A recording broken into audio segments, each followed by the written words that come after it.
Now on BBC Two, two lads who know exactly who they're not. Hello, I'm Julia Roberts, and I am a film star. And I'm Elizabeth Liz Hurley, and I'm a film star too. No, you're not. I am. I was in Passenger 57 and Beyond Bedlam. It's a good film. No. Try to les up now. Come on. Wake up! Get out of bed, put on your clothes. Another day is dawning. Turn on your TV. Time to watch This Morning with Richard, not Judy.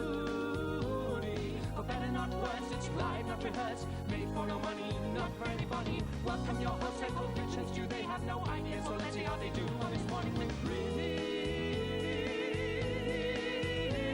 not Judy.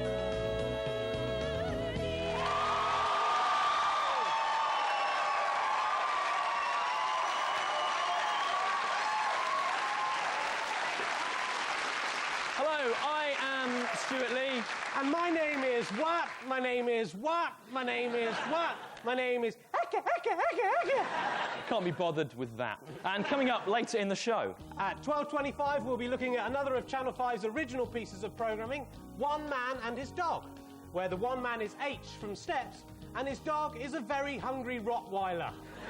And at 12:30, me and Rich will be looking forward to a nightmare vision of our own horrible future by watching the new BBC One Hale and Pace series.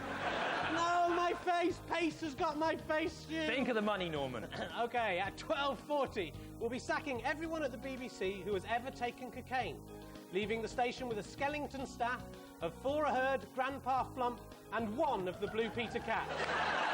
And at 12:49, we'll be meeting Britain's jauntiest shepherd. Doesn't look particularly jaunty. Yes, but look at that, look at his hat, the jaunty angle of it. No, I don't agree with this week. And please welcome at the piano, music's answer to Rick Wakeman, pianist Richard Thomas.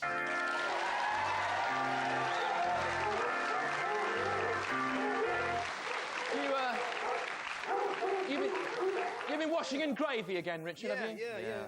You never wash in gravy. Don't do that. Bad pianist. I said pianist. So did I.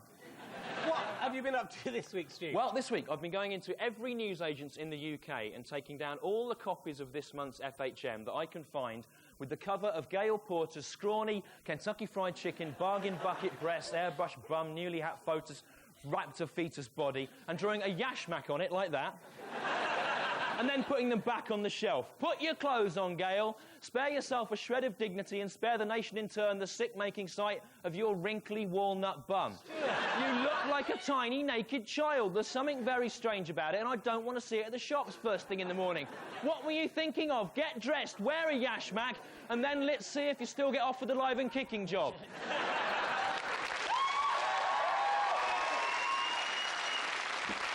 Some kind of problem, Stu. No problem, no. The thing about you, you're puritanical, Stu. It's just a bit of fun, Martin, harmless fun. You're a Puritan. I am not a Puritan, Rich, at all. If anything, I'm jaunty. You're talking, look at you, you've got a puritanical hat, a Bible and everything. I'm not a Puritan. I just like the Puritan look, Rich. You know, it doesn't mean I'm a Puritan. It's like Lily Savage, right? He dresses up in women's clothes. That doesn't mean he's a woman, does it? What? Lily Savage isn't a woman? No, he's not, no. Oh, it's just that... What? Nothing, leave it, all right? Nothing, OK? Anyway, what have you been up to this week? Nothing, I said, just forget it. Nothing happened, all right? It didn't happen.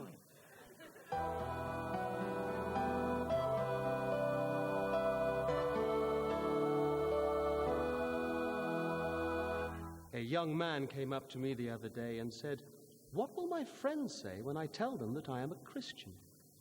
"Oh, my poor young fellow," I replied, "they will say that you are a nerd and a wally and a fruitcake, and they will call you a brainless, foolish spamoid, and they will take down your trousers in the playground in front of all the girls, and they will rub sticky lollipops into your hair and then run away laughing, laughing, laughing. But later, when you become a TV vicar, they will regret their foolishness. Won't they, Simon Tufnell? Won't they, Martin Bird? Won't they, Alan Blackmore? Won't they, Geoffrey Webb? Won't they, Nicola Robinson? Won't they, oh, so witty, Mr. Tompkin from the PE department?" Could I have a bun, please, someone? Quick as you like. Well, it's been a great year for breasts this year, hasn't it, Stu? Women can now have a little valve fitted under their arm, which can be used to inflate or deflate their breasts whenever they want. Yes, of course, you've had a girlfriend with a valve who can be inflated and deflated some time now, haven't you, Rich? No. No, you see what I'm saying? I'm saying that your girlfriend is a blow-up doll. No, that isn't true, Stuart. No, it is. I don't have a girlfriend. No, you do, and it's a blow-up doll. That's my joke. Yes, Stuart, it's right, it is true. I do have a blow-up doll for a girlfriend, but your joke sullies her reputation. That's all women are to you, isn't it? Sex objects. No, Rich, that's all blow-up dolls are to me. You can't treat a doll with respect. What hope do you have with a real woman? Your argument doesn't make any sense. Blow-up women are sex objects by definition, Rich. Well, mine isn't. We haven't actually been intimate yet. We're waiting for the right time when it feels right for both of us. At the moment, I just take her out to dinner or to the movies. Then I walk her home. Walk her home? Well, drag her home. Unless it's windy, in which case I tie a piece of string to her and sort of fly her back. What, like a balloon? Yeah, similar to that, yeah. What's your blow-up doll's name, Rich? I haven't given her a name, Stu. I'm not mad. It is, I think, St. Alphege that tells us how God is a shepherd, watching over us, caring for his hairless human flock. I'm Greg Evigan, Cody Powell in TV's P.S. I Love You, and I wonder, would a truly watchful shepherd allow his loyal sheep to soil their snow-white fleeces in fear when things fall over, spill, and get knocked out of cupboards? This week, be true again. Again. Yeah, it was an access day, and Margaret and Carl had come round to pick up Tim, and they were late. I was in a foul mood. I mean, I'm normally in the Drum and Monkey by 6 o'clock. No, Peter. You're late. Come get Tim.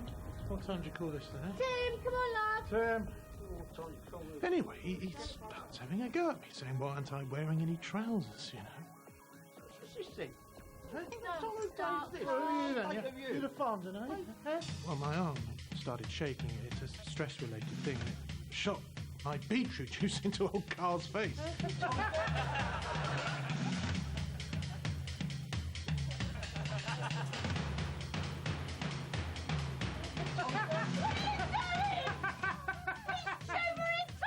Anyway, the next thing, he's at me like a vermin. Poor old Tim, he has to stand there and watch this teddy boy set upon his own father. Do you know, he saw him, Carl Collingwood, licking baked beans off of Margaret's face. It's not on. In my house, which I paid for, it's damn bloody well not on. A child doesn't know what to make of something like that. Next time!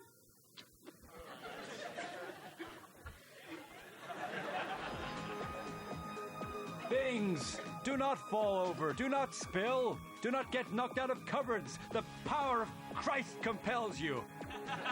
It is no use. Could the Good Shepherd not have stopped the beetroot in midair if he had wished?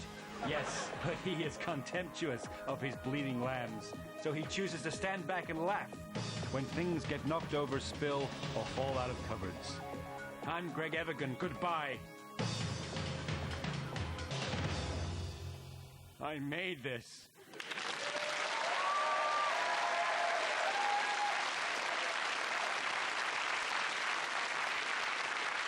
What are you doing, Stuart? What am I doing, Rich? I'm drawing yashmaks, right, on pictures of female children's TV presenters in their bras and pants. Stu, you've made your point now. You can stop. No, I can't. It's become compulsive because I've realised that religious fundamentalists' desire to conceal and hide the female form, prevent impure thoughts, in fact, only makes it more sexually alluring. They know what they're up to, those popes and rabbis, Rich. In fact, I've decided to launch my own new adult magazine. There it is. What do you think of that?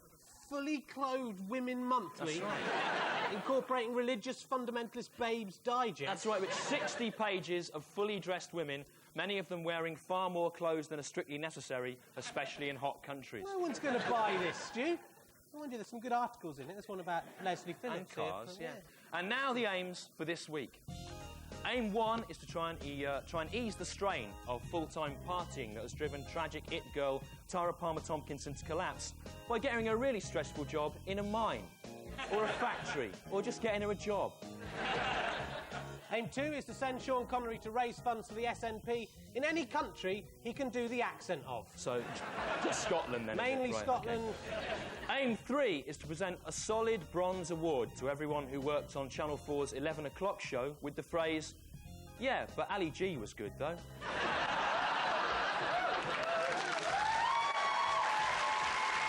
Move on. Who's going to copy us now, Stu? Who's going to copy our jokes now they've gone?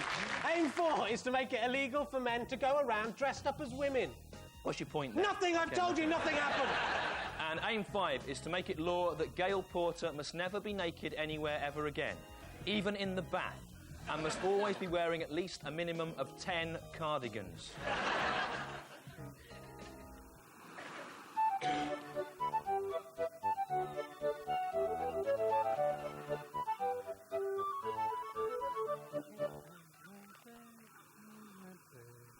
Oh, raise the Jolly Roger. Oh, hello, children. It's me, Histor, Sky TV's time-travelling pirate bird. And, huh? What are you doing, Pliny? I am raising the Jolly Roger like you asked, Histor. You said raise the Jolly Roger, and I've raised this picture of Roger Moore, who you see is looking jolly. Understand? No, that is just pathetic. Put egg it. I'm not even going to bother the chance. Oh, sue yourself. What's the news, Histor? Well, you may have seen on the grown-up news The grown-up news. that scientists think there may be microscopic life on Mars. What is Mars, Histor? Egg, feather, beak, earth tip. To find that out, let's use my time-travelling Time travel wing. ability A billet wing like a bird's wing. to go back to the past. The past, like egg pasta, egg like a bird's egg. Come with me now, Pliny, as the crow flies. Egg with me, egg, Pliny. As the egg. The chances of anything coming from Mars are a million to 1, he said.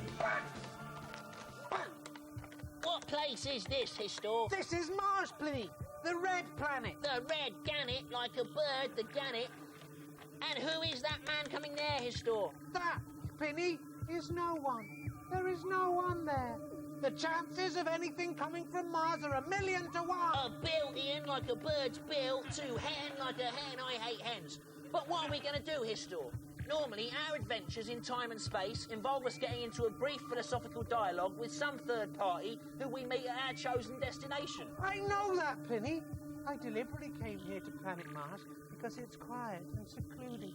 And there is something private I need to explain to you. To explain to you like yes, an egg. Yes, okay, now listen, Pliny. You're getting older by the day. But have you ever wondered where baby birds come from? They come from eggs, Histor. Eggs, egg. I said eggs. Yes. But where do eggs? Eggs! Yes. Where do eggs come from, Pliny? Oh. I don't know, Histor. And I don't think I want to. It's scary. Come down here behind these rocks, Pliny, and I will show you something. No. It's an alien! I hate hens. There is life on Mars after all! Run, Pliny! Run away! No! Leave my beautiful Pliny alone! Oh, I had so much to teach him! No! And that explains that. What are you doing now, Pliny? Well, as you did not like my Jolly Roger, I'm raising some more flags, Histor. The Mad Albert, the Guilty Louise, and the Slimy Johnny. Oh, I've had enough of this. What? Well, it's goodbye, chilled hen like a hen. Stu, you're such a Puritan. You are, you're a Puritan, Stu. not a You're a Puritan. Look at you reading. Stop reading the Bible. We've got to do the show. You're a Puritan. And now it's time Puritan. once again to elect the king Or queen. of this week's show. And so please welcome the 2 slaves who will serve him Or her. as he Or she. is betokened, Trevor and Natalie. Oh, Natalie and Trevor. Trevor and Natalie are coming down the stairs. Oh, going up the stairs. Trevor and Natalie. They're dressed in swimwear and bras. And what are they dressed as? I saw what you'd done, Rich, so I swiftly redressed them appropriately to counterbalance late 90s exploitation of young flesh. You're a Puritan, Mr. Stew. Look, you've dressed me literally as a Puritan. Trevor, our small-faced man. I just like the Puritan look, Trevor. It's good for you too, the tiny buckles, the tiny shoes, the tiny cuffs, the tiny ruffs. And yet all those things, no matter how tiny they are, none of them serve to make your tiny face look any bigger. Damn your eyes. What have you done to Natalie? She looks like Darth Vader. It's a yashmak, Rich, obviously. How are we going to compete with Dawson's Creek like this, Stu? Get that off her. What? Another yashmak? Yep, I double-bagged it. Double sexy, and don't bother pulling them off, Rich. It's yashmaks all the way down. Oh, she's like a puritanical Russian doll. Damn you, doll. Now, if you are king or queen of the show, you will get whatever you want from this, the Puritan trolley of pure things. He who would valiant be gainst all disaster. Shut up! And the trolley today, loaded We like that bit. with the purest things in the world. Here they are, Renan Keating from Boyzone. It's pure, Stu. Renan Keating from Boyzone's brain. Nothing impure in there, Stu. He won't be needing that, will he? Aha!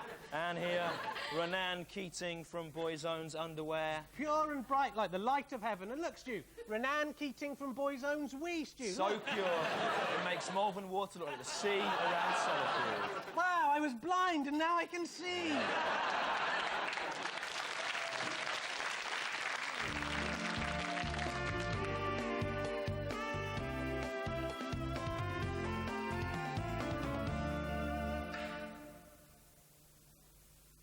Oh, hi. You just caught me enjoying a yoghurt. Or is it a mousse? Well, actually, it's both. It's mousse yoghurt. It's not available in the shops yet, but it will be, just as soon as I can find me another mousse. Poor Mooey.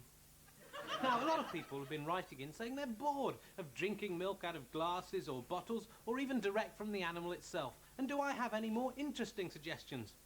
Well, you can bet your life I do, as you'll find out this week with shrew milk.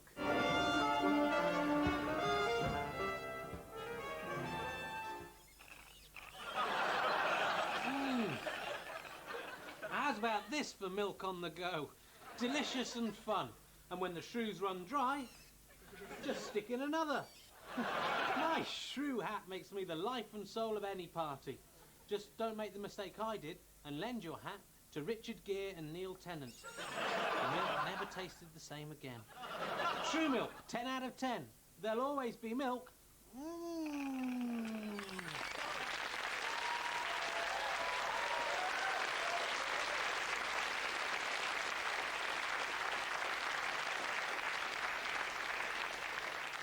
Now, we asked our audience here today for reasons why they should be king of the show. And here are the three ordinary people whose jaunty pleas most impressed us. Right, thank you. And what's your name? It's Kate. Kate Denson, age 25. And you said you should be king of the show because you can do a really smart impression of Darth Vader with an empty glass. That's right. Show us then, go on. Don't milk it. Quick. Never underestimate the power of the dark side of the Force. That's what Darth Vader would look like if he had a glass. Richard Felber, age 31. Why should you be king of the show? Because I've got a bicycle horn. Because I've got a bicycle horn. That's what he said. Let's see this and prove it. No. There's no need to blow it. We believed you. And what's your name? I'm Gabby. Put the thing up, Stu, so she can speak into it. It's Gabby, and you say you should be king of the show because you can do something freaky with your elbows. What is that thing? Let's see it. Turn around. Oh, he's turning around. Enough. You're sick. Now, the studio audience will democratically choose their monarch with the aid of this, our puritanical Puritan-o-meter. So, here you go. So if you like number one, who can't do an impression of Darth Vader, applaud now. And the Puritaноmeter going into the 50s there. If you... Yeah, all right, that's enough. It wasn't that good. If you like number two, who has a bicycle horn, There it is. applaud now. Going way up into the 50s and 60s there, into the 70s. And if you like number three there, Gabby, who can do that thing with her elbows, applaud now.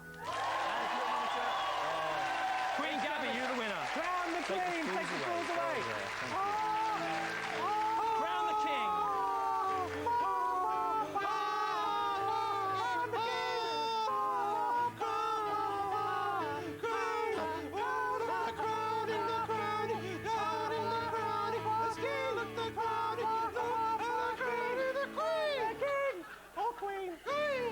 The Puritan King. King Thing. Any early... Gabby. King Gabby. Any early restrictions? Things you'd like to see restricted. Beards on women, perhaps. The Queen or King Did has not spoken speak. or remained silent. Give a round of applause.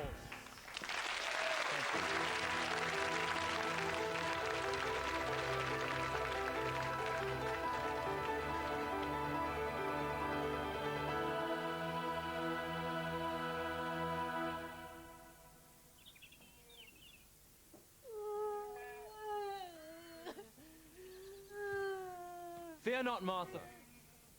Roll away the stone. Lazarus, come forth.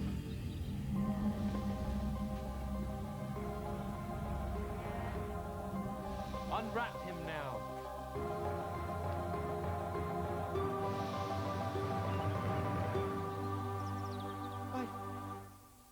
I live. You're having a laugh, ain't you?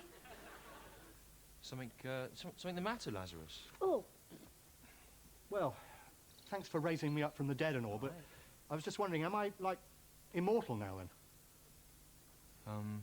Only if I am just going to die again in a few years' time, having been through all the, well, you know, the agony of dying once and the grief on my poor family. I think it would be a bit unfair to put me through all that again.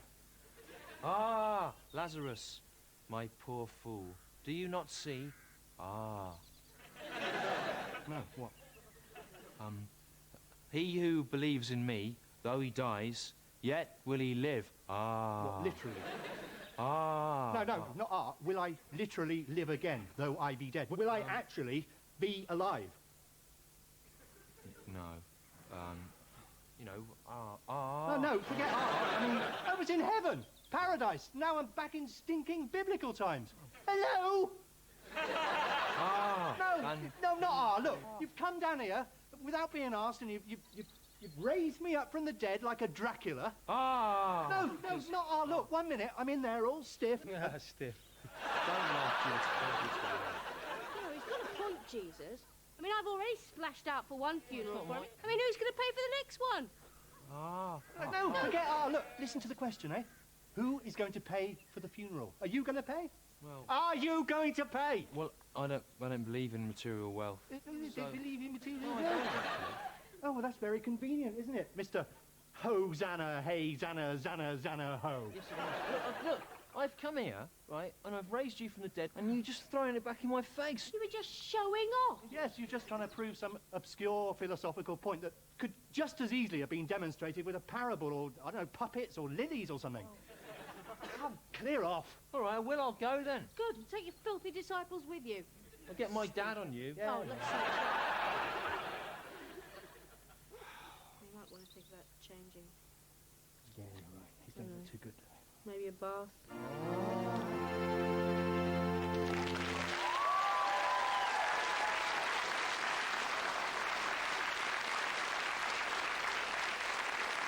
Right, what's that? What are you eating? What are you eating It's there? sherbet, Stu. Sherbet? Everyone at the BBC is always eating it. All right. They leave trails of it lying around everywhere, on the dressing room tables, on top of toilets. Some of them have so much sherbet they finish their licorice before the sherbet and have to suck it up what's left through rolled up banknotes, Yeah, Stu. I don't think you should eat it in those quantities, Rich. It will make you mad and ill. It will. Believe me, Stu, I've never felt better in my life. Right. I'm ready for anything the world can throw at me. Come on, Stu, I've got an idea for a new quiz show, right? What? Like Have I Got News For You, but it's called Have I Got Flowers For You, Stu. It's about flowers. Right. I've got an idea for an advert, right? Yeah. Why don't we copy the full Monty, Yeah, all right, but okay. it's with cheese. Yeah, all right. Naked cheese. Yeah, yeah. No monkeys. No, the right. full monkey like that. Yeah. They wouldn't expect that. Okay. Come on, yeah, it's brilliant. Oh. What's that sound? Has the sherbet upset your stomach, Rich? No, Stu, it's my tattoo of Robbie Williams. It's alive. It loves sherbet, Stu. Give me some of that sherbet, Richie. No, Robbie, you'll only eat too much and then get all fat, behave erratically, and start hanging around with Oasis again. Please, Rich, it's the whiz that gives me fizz. All right, Robbie, here's some. Could it be magical? Look, Stu, look at Robbie. He's fat, he's thin. Yeah. He's fat, he's thin. That's like in real He's life. fat, Ladies and gentlemen, he's the thin. speaking Robbie He's Williams fat, he's tattoo. thin. I love it. The speaking.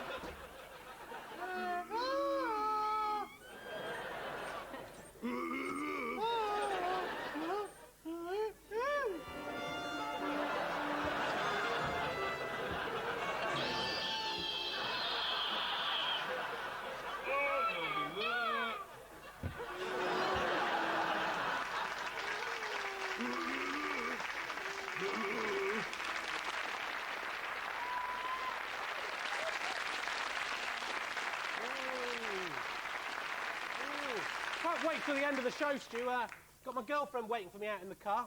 In the car? Well, in the car The car boot, boot, Stu. It yeah. saves the embarrassment of people staring. Yeah, Rich, think of staring. that doll's feelings, right? That doll is designed to satisfy your carnal needs. Every time you just take it out to the cinema or for dinner or something, you're breaking its little air-filled rubber heart. She loves going out, Stu. If you look at her little face, it's almost as if she understands. Yeah, all right. I mean, what expression does she have on her little face as she understands? It's kind of, You are sick. You're sick. You are sick. Well, you're a Puritan. I am. Puritan. Saying it in a staccato fashion doesn't make it any more true. You're a Puritan. Saying it in a high voice doesn't make it any more true. Puritan. Ladies and gentlemen, time to welcome once more the latest addition to our grotesque mockery of the nuclear family. It's the curious alien. Puritan.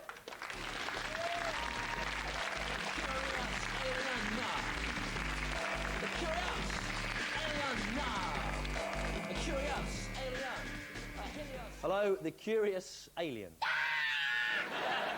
Yes, well, I know.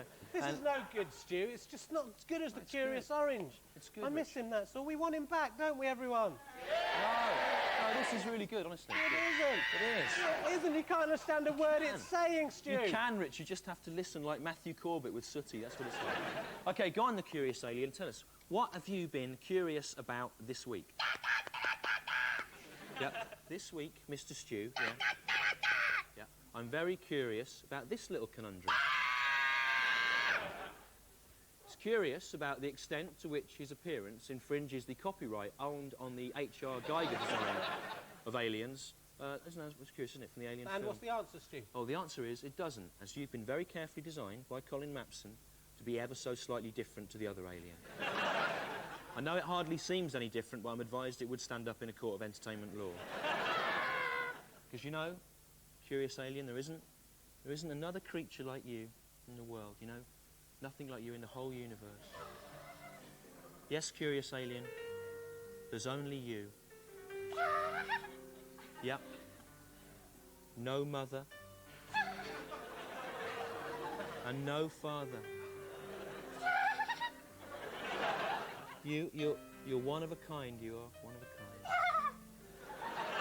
But you're special, you know, and me and Mr. Rich, we love you more than we love life itself.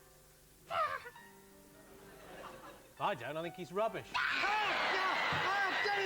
Ladies and gentlemen, the curious alien. Acid on me, Stu. Acid. Acid on me.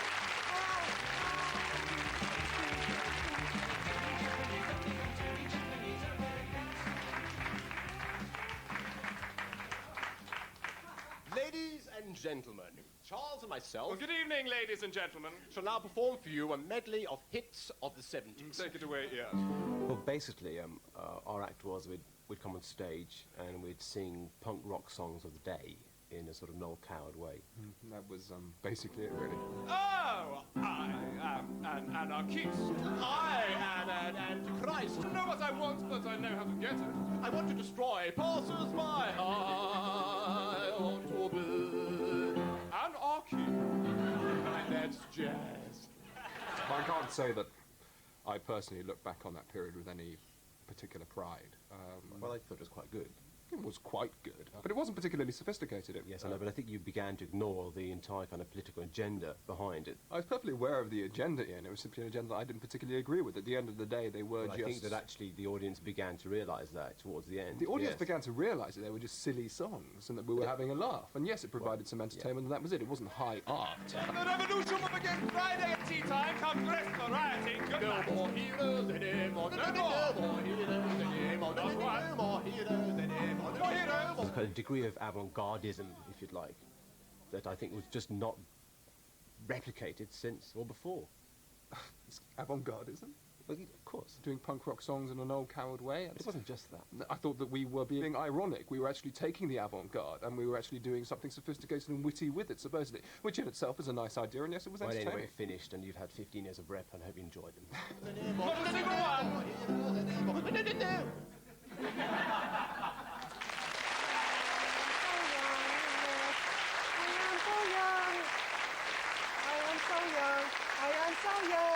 Yeah, not so young. Rich, you're at your shrine to the cause again, aren't My you? cause shrine too. When would you ever learn?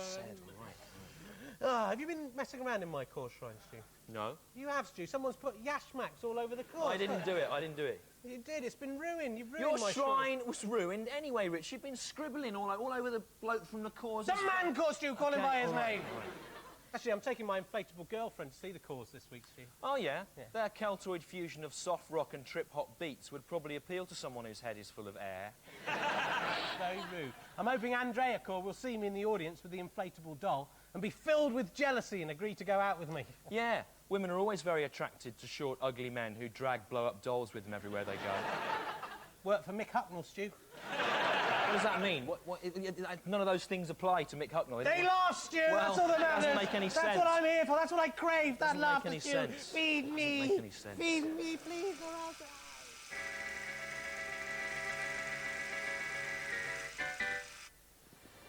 Planet of the Apes. Current plot. Right-wing rifle enthusiast Charlton Heston stars as an astronaut who lands on a planet which is a bit like Earth, except that intelligent apes rule over stupid humans. He battles for his survival and eventually escapes with his mute female companion along the beach for freedom. Suddenly he stops and stares up in disbelief. Oh my God! No! No! They did it! Those crazy bastards! They really did it! No! No! The Statue of Liberty is buried in the sand. Heston realizes the planet was Earth all along. Extra final scene. Heston pulls himself together and says, I suppose it's probably just a coincidence. I mean, I was quite happy to accept this alien planet had evolved exactly the same creatures and plants as on Earth, and that those bloody baboons talked English. So why shouldn't they have built a similar statue? and so he rides on.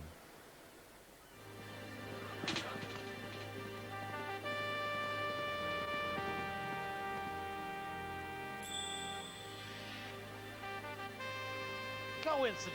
He rides on.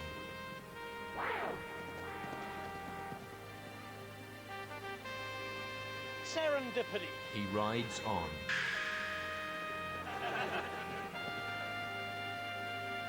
No, it isn't. And then he rides on and on.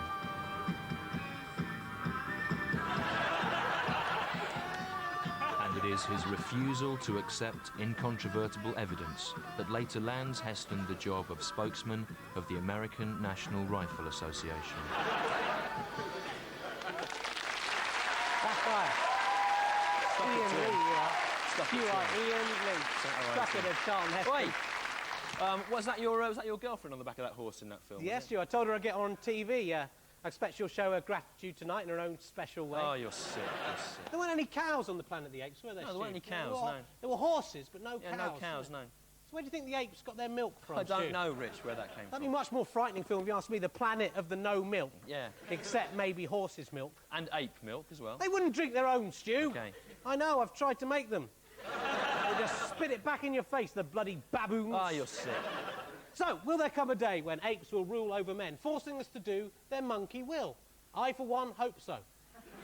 But I know a man who knows for sure. It's Nostradamus and his horse, David Collins.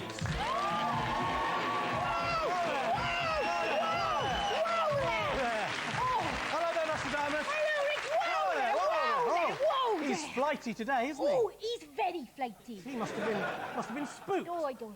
First, let's look at your three predictions from last week. Remember, two of these correct means you will win this top-of-the-range garden barbecue. Oh, I do hope I win it this week. I got some lovely chops in my freezer. All right then, Nostradamus. Come on, here's your mark. Now look at the board. Now, Nostradamus, last week you said that EastEnders would be BBC One's most watched programme.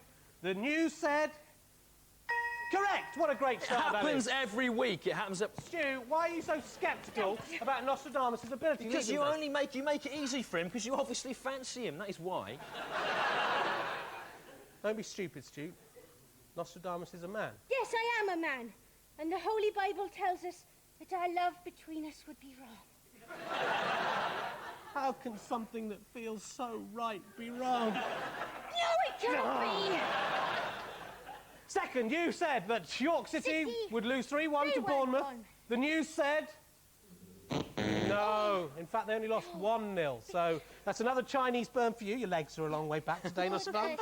There you go. It's almost as if they're not real, isn't it? There you go. Oh, and it's so serious, I'm going to have to give you a wedgie as well. Oh, my pants are cutting into my undercarriage! But I like it. Oh, the rich hurt me. Oh, I'm a bad mistake. Stop that now. You're a Puritan. I am you not. ask I you. just like the clothes. Right, you need to get this one right to win the barbecue, okay? Thirdly, you said that you, Nostradamus, would once again fail to win the barbecue. The news said... Yes, you were right. You failed to win the barbecue, which means 2 out of 3 correct. You've won the barbecue! Which means prediction 3's wrong, so you failed to win the barbecue. Which means you win the barbecue. Which means you don't win the barbecue. Which means you do win the barbecue. Oh no! That's a parallax. Like some rubbish episode of Star Trek before it was good. It's a prediction ball, Captain. She can't handle it.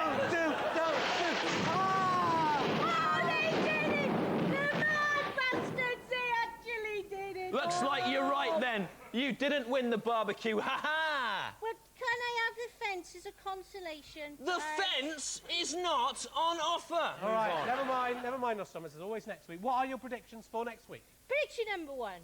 Reef will play the Royal Albert Hall on Tuesday. Show starts 7 p.m. It's not a prediction. That's just something you've read in a listings magazine, isn't it? Prediction number 2. The United States of America will sink into the sea. And prediction number 3.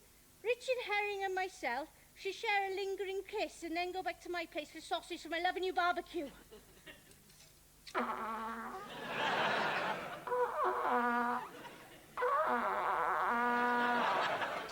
I'm ever so good at blowing, And can you come back next week to see if you get those correct? Yes, I can. Ladies and gentlemen, Nostradamus and his horse, David Collins! Nostradamus. Hello, this is Simon Quinlan talking with his mouth and tongue and their muscles. I am the Obergruppenführer of all hobbies and the Il Duce of most recreations. Here is another hobby that you can try to do. Although this week's hobby is a comparatively easy one, and even idiots like you may be able to do this hobby. What you will need for this hobby: some legs, a guide to the hostelries of Britain, a flask of weak lemon drink, and a public house! This hobby is a good hobby if you enjoy using pub lavatories without having to pay anything for the privilege. This hobby is called the using pub lavatories without having to pay anything for the privilege hobby. What you will need to do for this week's hobby: first, drink your weak lemon drink. Drink it for free whilst laughing at the idiots inside who are drinking their drinks which they paid money for. Look at you idiots! Look at you! Look at you! Why didn't you bring your own drinks? Answer me! When you have finished your weak lemon drink,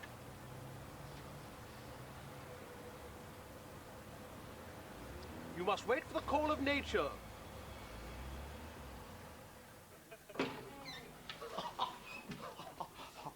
I can now feel the pressure of the weak lemon drink in my bladder pressing against my urethra.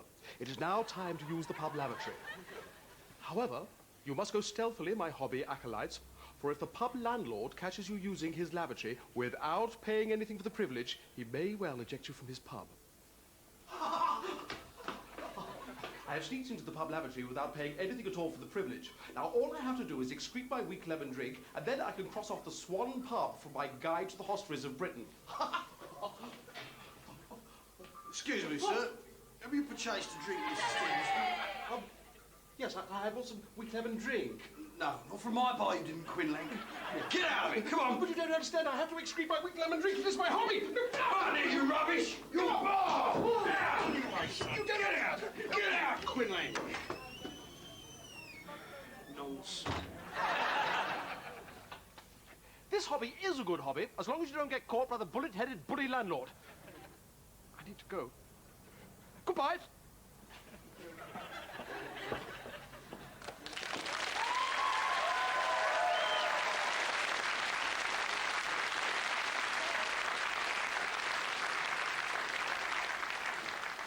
And next week's King of the Show will be our tallest viewer, so email or write to us if you think you may be by next Thursday and say how tall you are in feet and inches in your stockinged feet. And remember, yeah, we don't get many viewers, so you may not need to be that tall to win.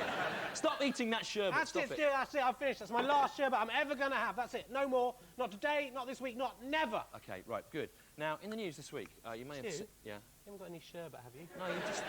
That's just, I've eaten all mine. I just need a little bit more just to get me through to the end of the show, like, Well, you know, I can't believe this. You were just saying a minute ago you weren't going to have any more sherbet ever. So I changed my mind!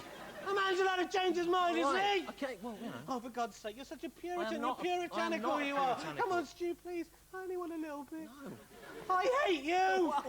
We've always been friends, Stu, come on. I loved you in that Lazarus sketch when you went, oh, that was brilliant. You know, in the letters, when you go, no, yeah, I think you're brilliant, Stu. You're fantastic.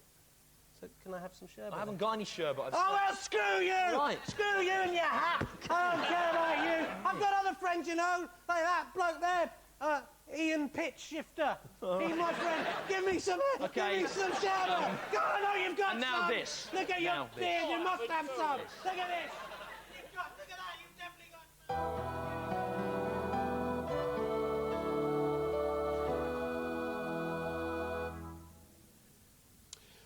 For it is written in Corinthians that food is meant for the stomach and the stomach for food. I know it may seem a little bit obvious, but I just thought I'd make sure. You know what some people are like. Just got your girlfriend here, What's Richard. that? There she Who is. dressed her up like this? I did. She was lewd. Stu, actually, Stu, looking at her in this yashmak, Yeah. I can see what you mean about them being sexy. Yeah, it's Yeah, good, I think isn't it? tonight could be the night with a bit... Oh, no! It's the curious alien, Stu! If he were to bite to the... No! Oh, she's bursting, Stu! Yeah. Oh, look, she's going... That's the end of the show. If you want to write to us, addresses later. Thank you. Goodbye. Goodbye. Mr. Grimsdale! Whoa! Whoa! Whoa! No, my lovely girlfriend! Come back! I love you so! Oi. No, No. please! No! No! No! No, please! Come on! Oh, oh, no! Oh, no! Oh. Curse you, God, for making me this way! Why? Why?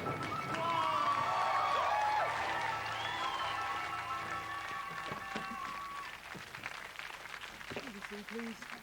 Right, sure, Gov. Oh, the BBC, eh? Because I used to work on the TV, you know. Oh, yeah. I used to have my own show. The Curious Orange Show. Yeah. Incredible times. Did you ever see it? No. No. Well, I packed it in. I didn't really like the people I was working with. BBC TV Centre, please. So, are you a big cheese up at the Beeb then? Because I can do anything. Singing, presenting to weather. Yeah, I mean, I've got a few things at the moment, but you know, I'm sure I can get round it. I'm in a bit of a hurry, so if we could just... I mean, I'm just filling in for my brother, you know, the minicab. If we could just go... Well, I haven't actually got any feet. So if you could come up the front and press the pedals, I can do the steering. Oh, for God's sake. Oh, come on! Come back! Give me another chance! I need this!